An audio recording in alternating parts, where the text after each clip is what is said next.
This is America in the Morning from Westwood One. Good morning, I'm John Trout. It's Tuesday, October 28th, 2025. Here's what's coming up on America in the Morning. Hurricane Melissa is moving closer to Jamaica. And I have been on my knees in prayer. I'm Ed Donahue. The government shutdown starting to disrupt more flights as staffing delays grow at airports and lawmakers warn essential employees will soon not be paid. I'm John Stolnis in Washington. Russia is defending its test of a nuclear-powered missile, which it claims cannot be stopped. Sagar Meghani, Washington. Governor Mike Brown has called a special session for lawmakers to redraw congressional districts.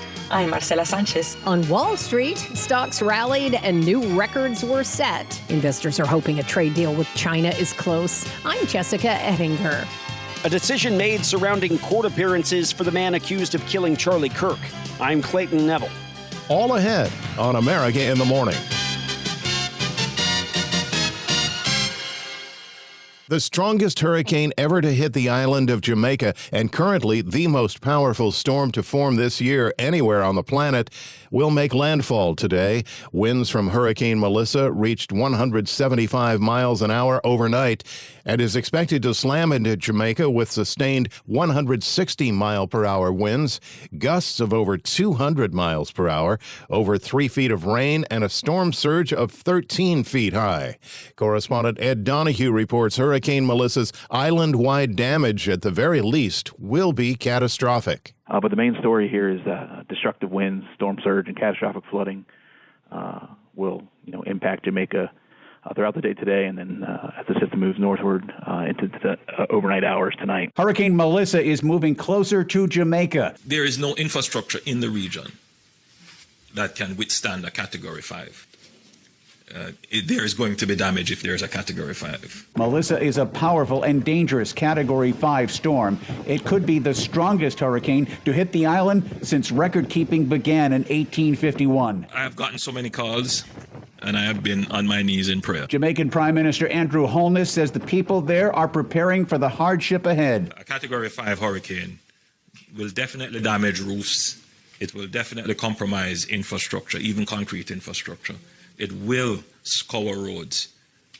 It will destroy agriculture and vegetation. No doubt it will impact our ports and our airports.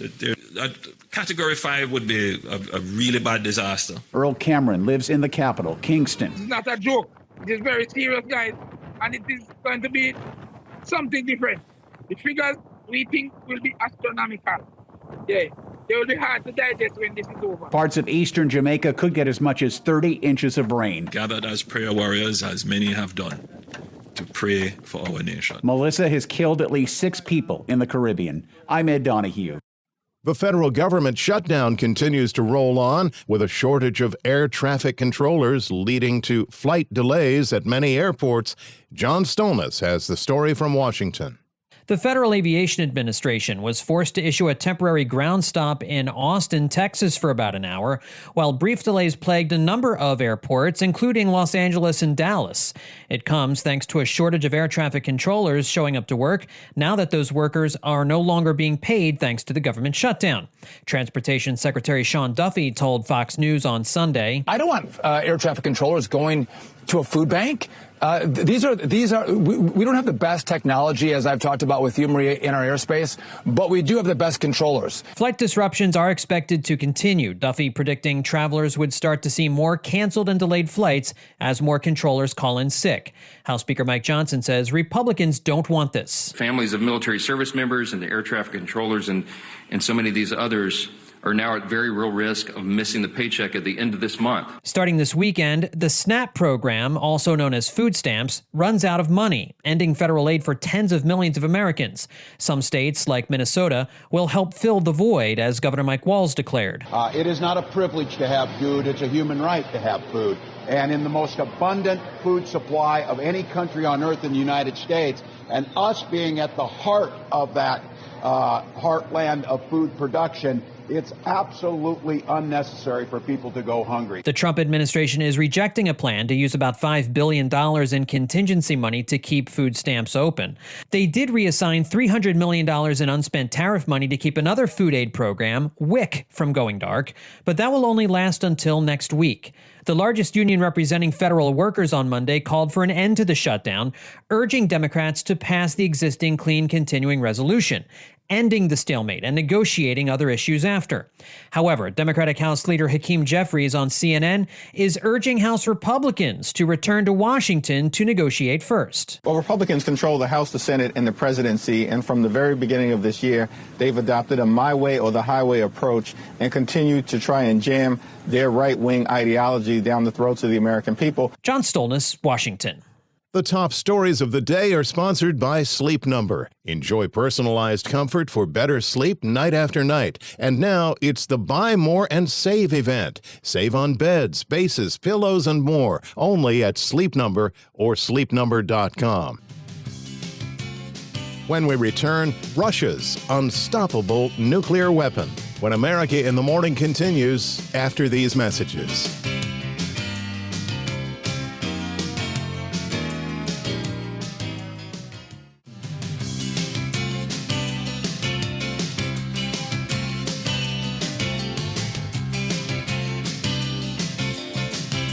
This is America in the Morning. Here's AccuWeather.com meteorologist Matt Rindy.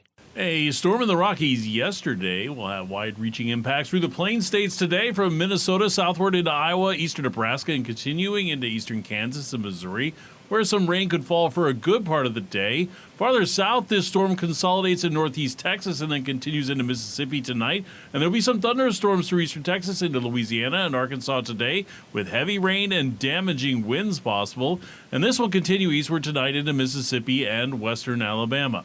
Meanwhile, the storm that brought rain to parts of the southeast today will be slowly exiting offshore today, with lingering rain through southern Virginia into the Carolinas. This will continue to provide a chilly day with highs in the 40s and low 50s for most, though coastal areas will still reach up into the 60s.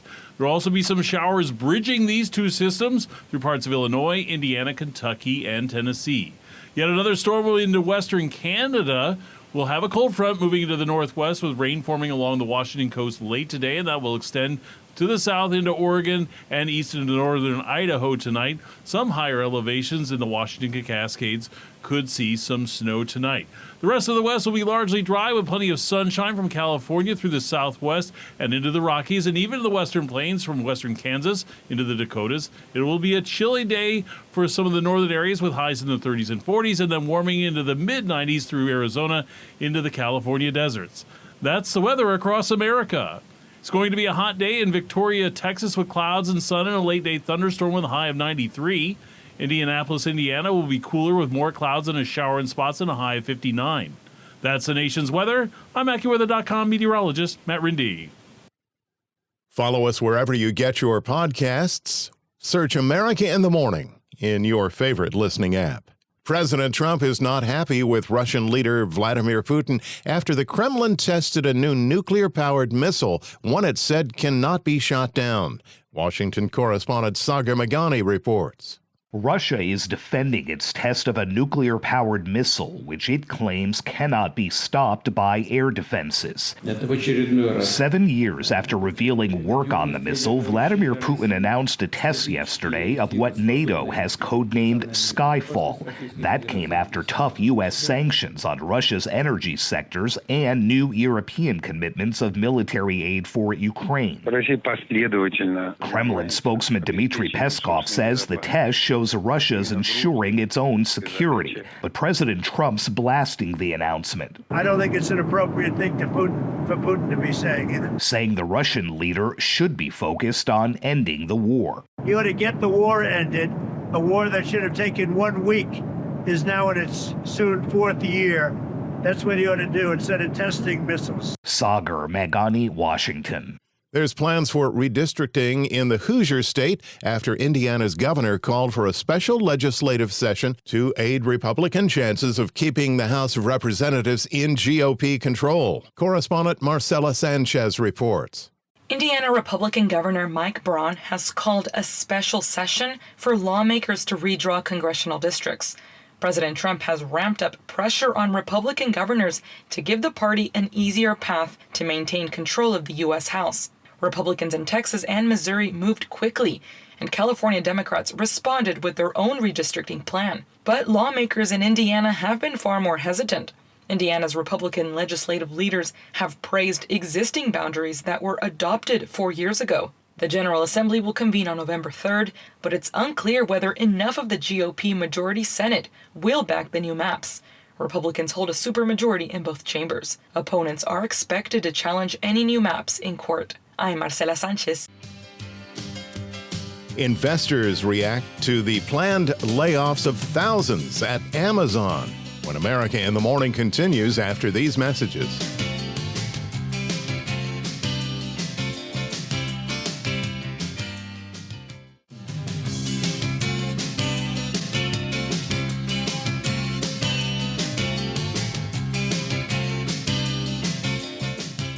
Another record day on Wall Street. Here's CNBC's Jessica Ettinger. Wall Street opens this morning after a rally yesterday for stocks. Investors hopeful a China trade deal is close. All three major averages, the Dow, the S&P, and the NASDAQ, closed at record highs yesterday, with the S&P 500 index opening this morning above 4,800 for the very first time. Investors are really hopeful something will get done with the Trump trade war and China. A framework talked about by the Treasury Secretary includes a delay on Chinese restrictions for exports of rare earth minerals crucial to manufacturing. Any shortages of rare and critical minerals would have upset many crucial technology industries, so some of that risk has been put to the side. And it's part of the reason why I think you're seeing a lot of optimism in tech stocks, hardware, and the AI story as well. DWS Group's David Bianco on CNBC. Amazon shares closed about 1% higher yesterday on a report it's about to fire the most people it's ever fired in its history. According to Reuters, Amazon is planning a possible round of layoffs that could amount to around 30,000 corporate jobs and could begin later on this week. That's according to multiple people familiar with the matter. It roughly equates to about 10% of their corporate workforce. Again, they have about 1.5+ million employees overall, but working in warehouses, delivery, and everything else. These are specifically for the corporate jobs. It would be the largest round of job cuts possibly since 2022, when they laid off around 27,000 of those jobs. CNBC's Dominic Chu. Qualcomm shares soared yesterday. It announced new chips to compete with AMD and NVIDIA. People forget that maybe they weren't even aware. They've actually sold AI accelerators for years. If this is the second gen or a third gen part that they're now announcing, it takes time, right? But I'll take it. Bernstein's Stacey Rascon on CNBC. On today's watch list, the Fed begins a 2-day meeting on interest rates this morning. The announcement on rates comes tomorrow. It's the busiest week of earnings season. Reports coming today from UPS, home builder D.R. Horton, JetBlue, Novartis, PayPal, Sherwin-Williams, United Health, Visa, and Booking Holding, just to name a few. We get the latest on home prices from S&P Case-Shiller. We get the latest on consumer confidence today. McDonald's has new Buffalo Ranch dipping sauce in restaurants today. And the Mega Millions jackpot tonight is $714 million, the ninth largest in the history of that game. Thank you. There's CNBC's Jessica Ettinger. Court appearance for the man accused of killing Charlie Kirk. When America in the Morning continues after these messages.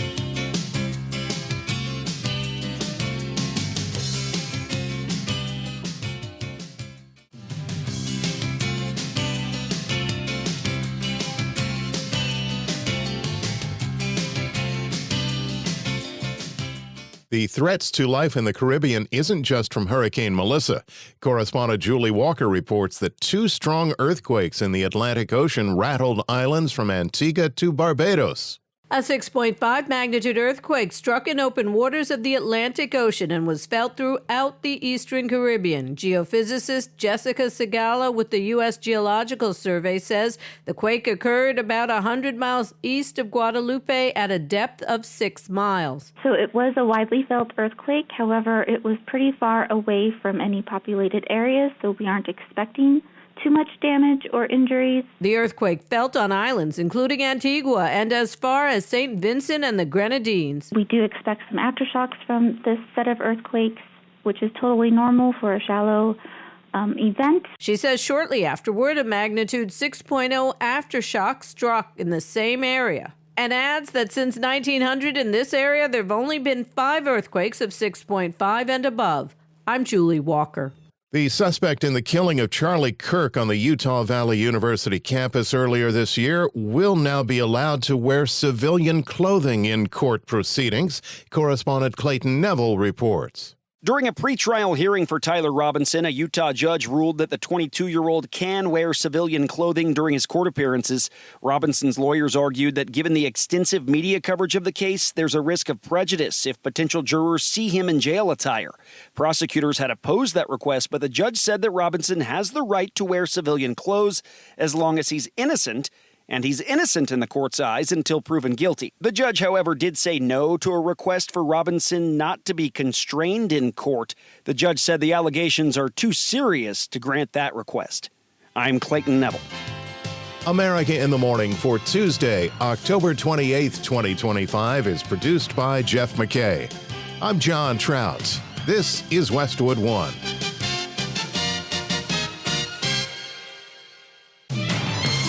This is America in the Morning from Westwood One. I'm John Trout. Coming up this half hour. In Jamaica, Hurricane Melissa bears down on the island. Flooding, landslides. I'm Julie Walker. Ontario's premier bragged about an anti-tariff ad because it was effective. Ed Donahue, Washington. President Trump not ruling out a potential third term. I'm Clayton Neville. The Navy loses 2 aircraft on Sunday. Mike Hemp in Washington. Top-level Amazon loses 30,000 jobs. I'm tech correspondent Chuck Palm. A redistricting lawsuit in New York, and the NBA gambling scandal widens. Heavy rains in Florida are not uncommon, but this was something else. I'm Katie Clark with the details. Back after these messages.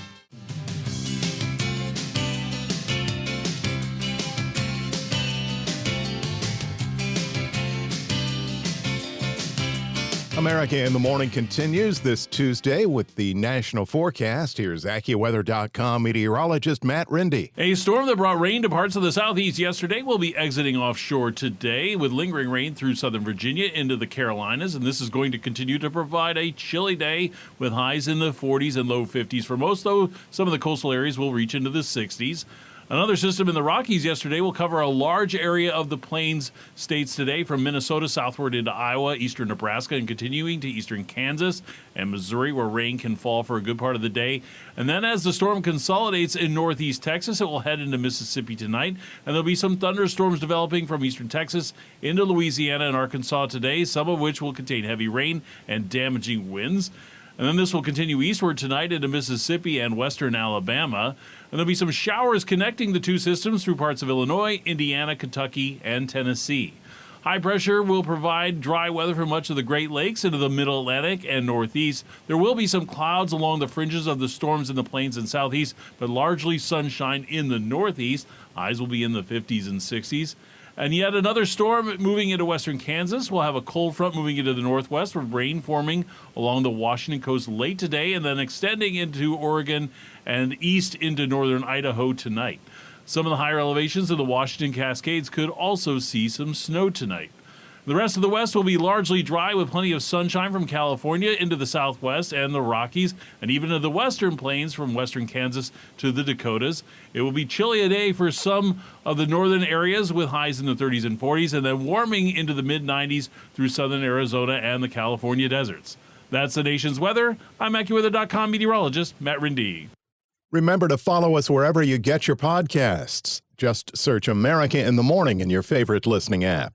The strongest storm to form anywhere in the world this year has set a collision course with Jamaica. Hurricane Melissa is set to crash into the Caribbean island nation with a storm surge of more than 12 feet, dumping as much as 4 feet of rain and with winds that could gust over 200 miles per hour. Forecasters are saying the slow-moving Category 5 monster could leave the island of 2.6 million people with no infrastructure and repairs that will take years to fix, from landslides, flash flooding, and winds that are expected to blow through anything in its way. Julie Walker reports on island preparations and what's to come. The likely impact would be the rain event, and that would mean flooding, landslides.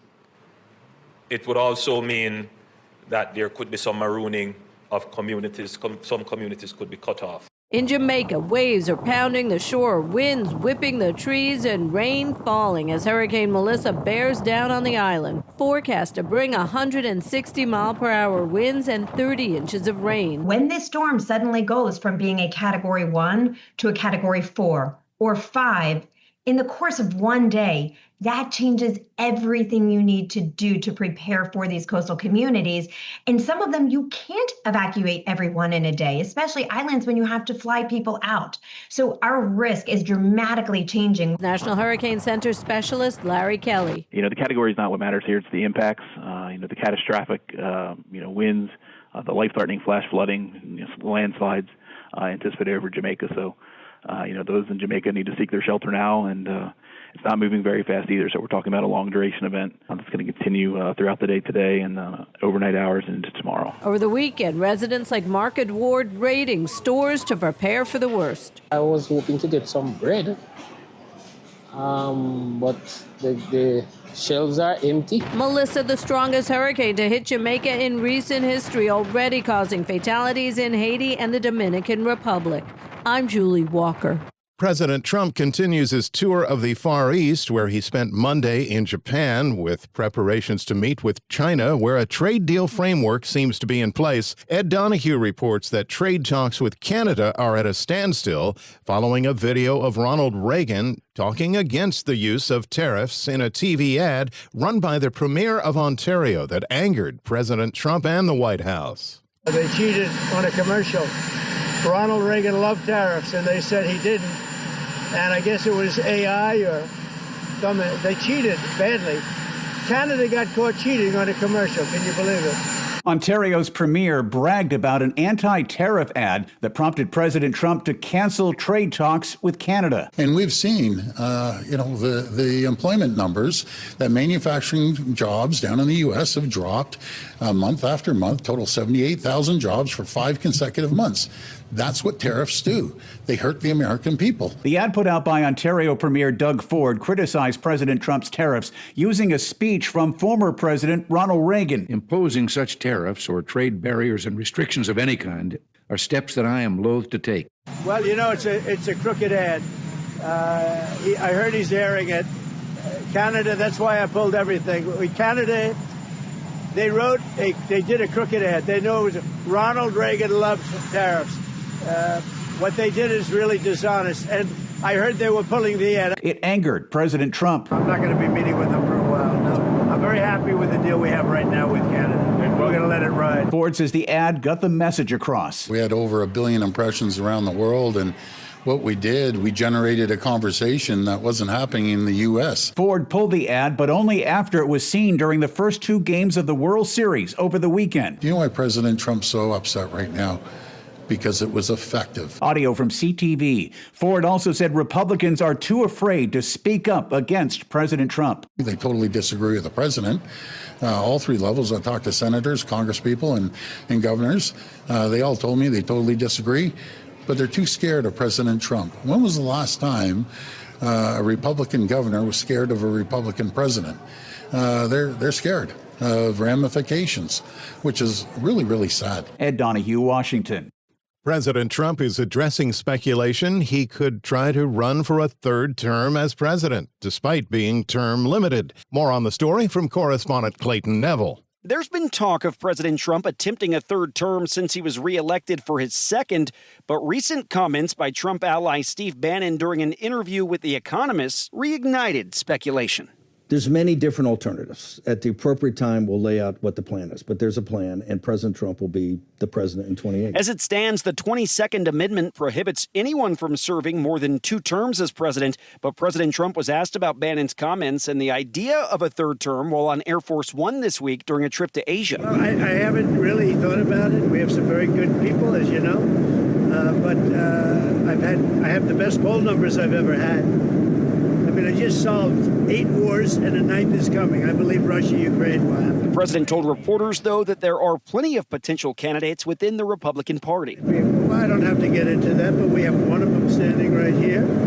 We have J.D., obviously. The vice president is great. I think Marco's great. I think, I'm not sure if anybody would run against us. I think if they ever formed a group, it would be unstoppable. I really do. I believe that. I would love to do it. I have my best numbers ever. It's very terrible. I have my best numbers. The president, when asked, wouldn't rule out the possibility of a third term. You'll have to tell me. All I can tell you is that we have a great group of people, which they don't. Trump, though, did rule out the notion of circumventing the 22nd Amendment by running as the vice president. He said that would be too cute. I'm Clayton Neville. Among the stories we're covering next, investigation after 2 military aircraft crash into the South China Sea, and basketball betting scandal spills over to the NFL. When America in the Morning continues after these messages.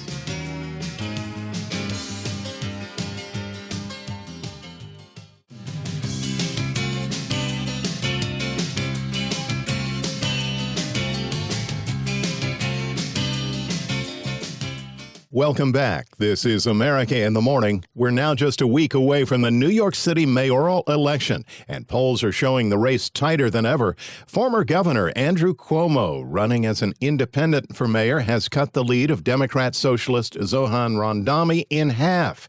The latest Suffolk University poll has Mamdani leading Cuomo by 10 points, and just a month ago, Cuomo was trailing by 20 points.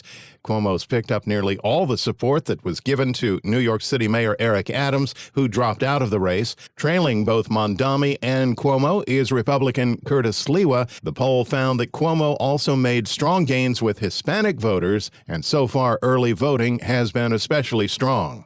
The U.S. Navy has opened an investigation after 2 aircraft based on the carrier USS Nimitz crashed within 30 minutes of each other in the South China Sea. Correspondent Mike Hempen has details. A fighter jet and a helicopter based off the aircraft carrier USS Nimitz both crashed into the South China Sea Sunday within 30 minutes of each other.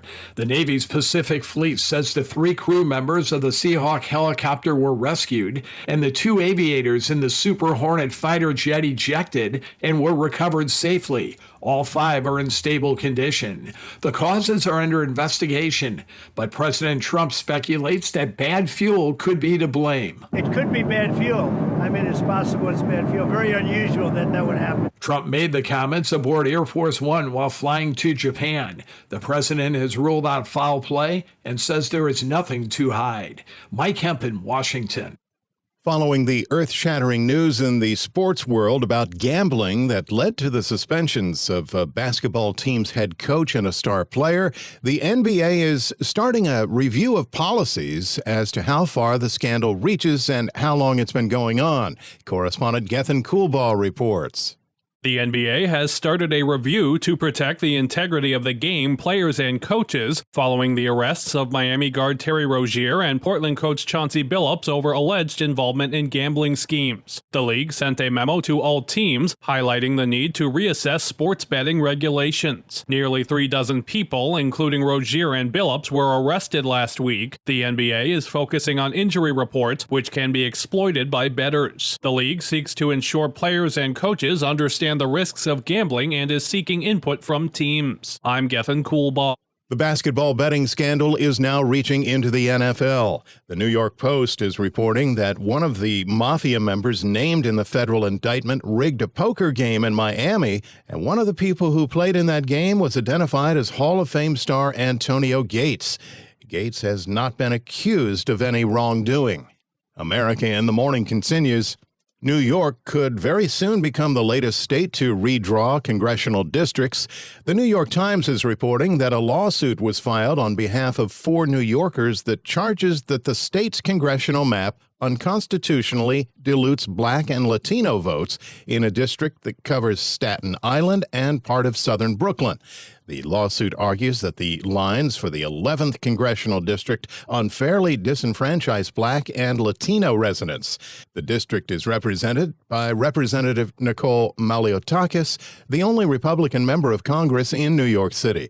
Republicans have already redrawn maps in Texas, Missouri, and North Carolina, while California is leaving redistricting up to the voters next month in a state that could flip as many as 5 current GOP-held seats if approved. Amazon is cutting the top-level brass at their corporate headquarters, but hiring is on the increase for the holiday rush. With that paradox, here's our Chuck Palm in today's Tech Report. Amazon will be slicing up to 30,000 corporate jobs in a move that's got the tech world buzzing. Starting as soon as today, emails will be hitting desks in human resources departments, operations, devices, and even services, like last week's ill-fated AWS Cloud Kingdom. Amazon CEO Andy Jassy is calling it a bureaucracy bust and blaming the overhiring during the pandemic and a very stubborn 5-day-a-week office mandate that has kept attrition fairly low. And let's not forget about AI stepping in to automate some of the grunt work. One analyst quipped that Amazon is finally cashing in on those productivity gains to support a substantial reduction in force. But let's not play taps just yet. Amazon's upstairs gets pink slips while they're ramping up the trenches where the real magic happens, in fulfillment. This is the time of year where Amazon adds 250,000 seasonal workers. For more, find me on X at Chuck Palm. The World Series continues. In sports, here's our Robert Workman. 18 innings. That's how long it took to decide World Series Game 3 in Los Angeles last night and this morning. Freddie Freeman's leadoff homer in the 18th gave the Dodgers a 6-5 win over the Blue Jays for a 2-1 series lead. This came after Shohei Ohtani, who will start tonight's Game 4 for the Dodgers, hit 2 home runs, the latter tying the game in the 7th inning. He also had 2 doubles and 5 walks, tying the Major League record, reaching base 9 times. Monday Night Football, well, that ended hours ago. The Chiefs crushed the Commanders 28-7. It was a tie game at the half, but all Kansas City the rest of the way. 3 Patrick Mahomes TD passes as the Chiefs held the ball for more than 21 of the last 30 minutes. Week 9 begins Thursday when the Ravens visit the Dolphins. Indoors, 4 teams remain undefeated a week into the NBA season, and each of them won last night. The champion Thunder held off the Mavericks 101-94. OKC had a 22-point lead with 10 minutes left, then made just 3 baskets the rest of the way. Spurs also 4-0 after ripping the Raptors. That matches the best start in franchise history. Sixers topped the Magic to move to 3-0, 43 for Tyrese Maxey, and the Bulls are 3-0 after handling the Hawks. At the other end of the standings, there were 2 matchups of winless teams, so something had to give. The Rockets rolled over the Nets for their first win. Brooklyn drops to 0-4. The Celtics finally break through, beating the Pelicans. New Orleans is 0-3. Lauri Markkanen scored a career-high 51 as the Jazz shaded the Suns in overtime. Nuggets cut down the Timberwolves, 43 for Jamal Murray, a triple-double for Nikola Jokic. Wins for the Blazers, Cavaliers, and Warriors. That's Tuesday Sports.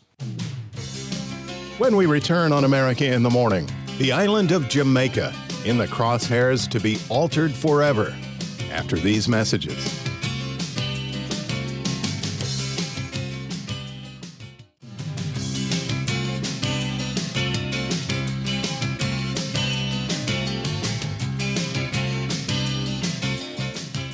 In entertainment news, Yellowstone's Taylor Sheridan is jumping ship. Details from Kevin Carr. Watch out, Paramount. There's a new sheriff in town. Yellowstone showrunner Taylor Sheridan has inked a film deal with NBC Universal. This puts Hollywood's biggest Western-themed hitmaker under the umbrella with Universal Pictures and Focus Features starting in 2026. The news was broken late on Sunday by Puck News, who reported that the deal was in the works since billionaire David Ellison spearheaded the Paramount merger with Skydance. Sheridan reportedly had been upset with his budgets being questioned and losing executives during the merger. Sheridan is behind some of the biggest hits on Paramount Plus, including Tulsa King with Sylvester Stallone. This is how it's going to work. I'll protect you from the gangs. You got to know your risk. There was no risk until you came along. And Mayor of Kingstown with Jeremy Renner. You want to know who's running what, anytime, where? Come to me. Sheridan will continue his Paramount contracts through 2028. Paramount will retain the rights to the Yellowstone spin-offs like 1923, 1883, The Dutton Ranch, and The Madison. It will also hold on to Sheridan's other shows, including Tulsa King, Mayor of Kingstown, Lioness, and the most recent hit, Landman with Billy Bob Thornton. Getting oil out of the ground is the most dangerous job in the world. NBC Universal's streaming service Peacock will keep Yellowstone, a show they picked up the rights to before it became a massive hit. Now it's the biggest show on cable. I'm Kevin Carr. As Category 5 Hurricane Melissa prepares to slam into Jamaica today, a separate storm, this one with no name, is wreaking havoc in parts of Florida, where many areas have so far received more than a foot of rain. Katie Clark reports.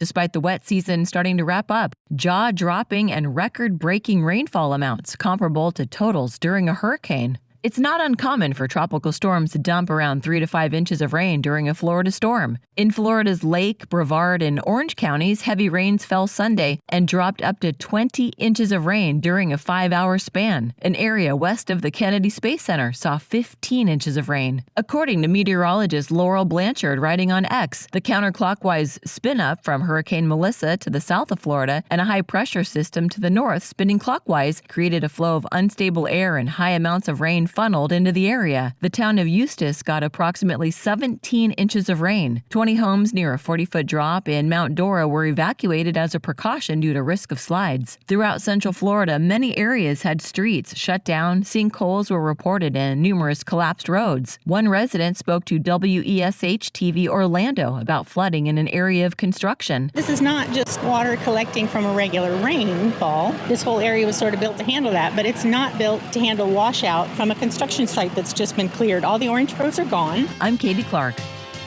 America in the Morning for Tuesday, October 28th, 2025 is produced by Jeff McKay. I'm John Trout. This is Westwood One.